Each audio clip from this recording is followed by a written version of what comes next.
Today I'm going to make cheeseburger soup. I make it pretty often, so just going to do it again for you guys. So I got a couple of small yellow onions. My recipe calls for one small, but I always put a couple in. So we're going to go ahead and get those diced up. Alright, so I've got my onions and I got my little chopper here. So I'm just going to go ahead and chop them up because that's the fastest. Okay, so I've got 4 small Yukon Gold or yellow potatoes that I've peeled, and I'm just going to go ahead and slice them in half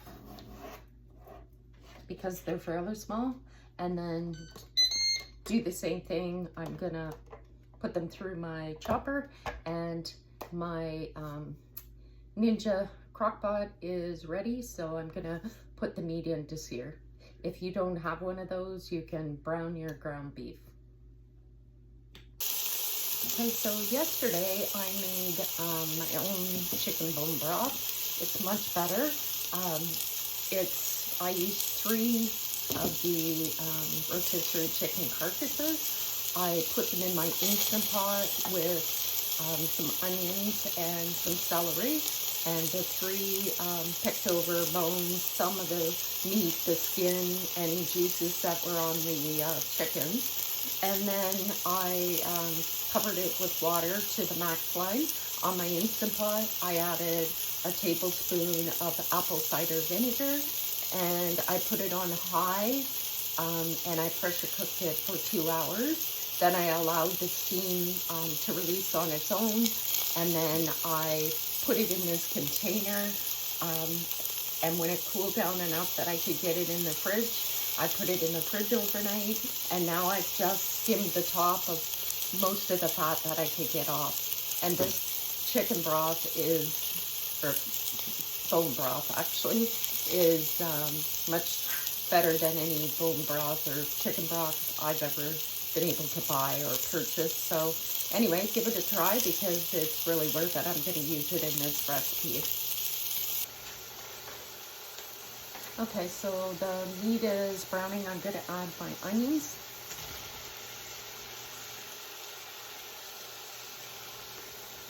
Okay, so now that the onions and the beef are cooking, I'm going to add a heaping teaspoon of this dearly garlic that I have.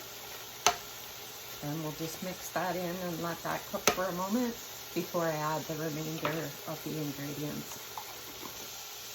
Alright, so I've turned it off of saute, and I've turned it on to high, crockpot to high, and I've done it for 5 hours. So after 5 hours, it's just gonna keep warm. After that, I'm just gonna go ahead and add the potatoes now.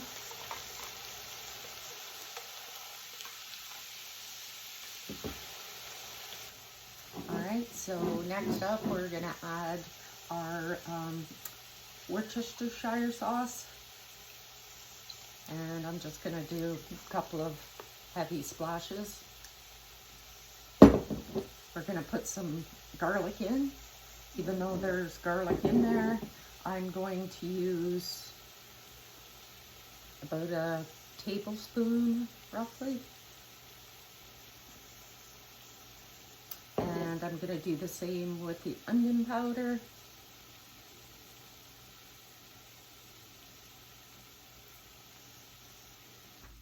Alright, so I've got a half teaspoon of pepper and a half teaspoon of salt because they're going to need it, the potatoes. Alright, so now we're going to add a teaspoon of ground mustard, and I'm just going to do a heaping one. Next up, I'm going to add some of these bacon bits, and it calls for a cup. I don't always put them in, but I'm going to put probably, I don't know, that was a handful, so that's probably pretty well close to a cup. And it's not necessary. I don't do it every time, but we like it. Recipe also calls for 1 cup of chicken broth, but I always do more.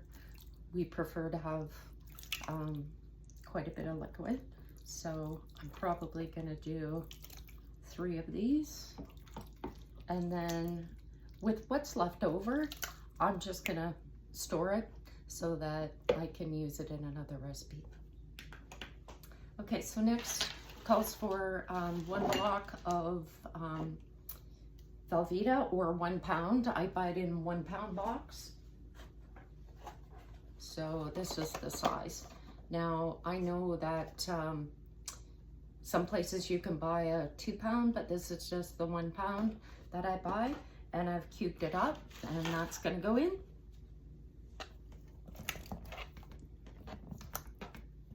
And it'll break up as it heats up. And now I'm probably gonna add a little bit of water or something in an hour or so. I'm gonna check for the thickness. I know what it's supposed to be like. My recipe is modified from Michelle Coffrin. I watch her and I love her recipes.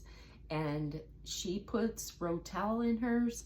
We didn't have it the one time, and so I left it out, and we decided that we liked it without. So I'm just modifying her recipe to the way that we like it. All right, so I've stirred it up, and I can tell I want a bit more liquid, so it's up to you what you add.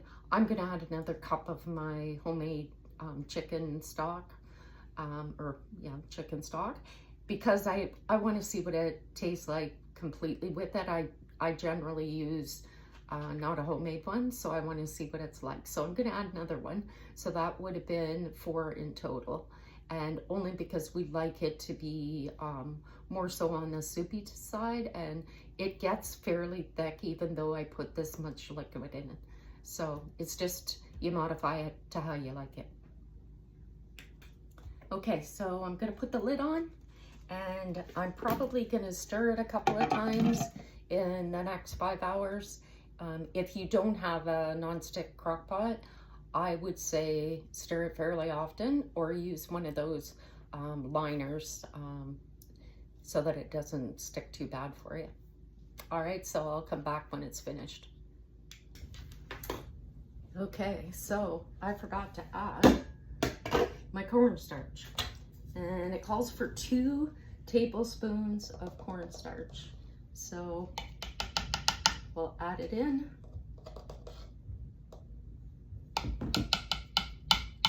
And mix it up. All right, so the soup is done. It's not quite as thick as I usually make it, but it will thicken up as it cools down. It's pretty hot right now, and we like it like this. So just gonna lift a little bit up, let you see it. We're gonna let it cool.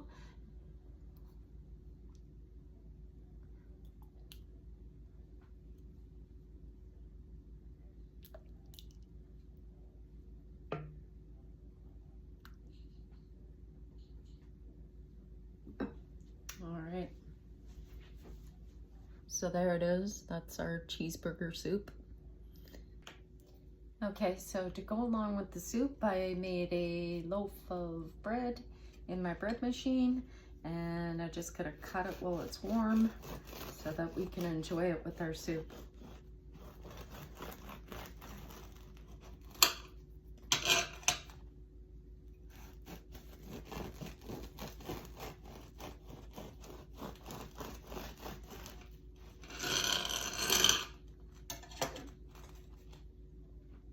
Beautiful slices of bread. That's what's for supper.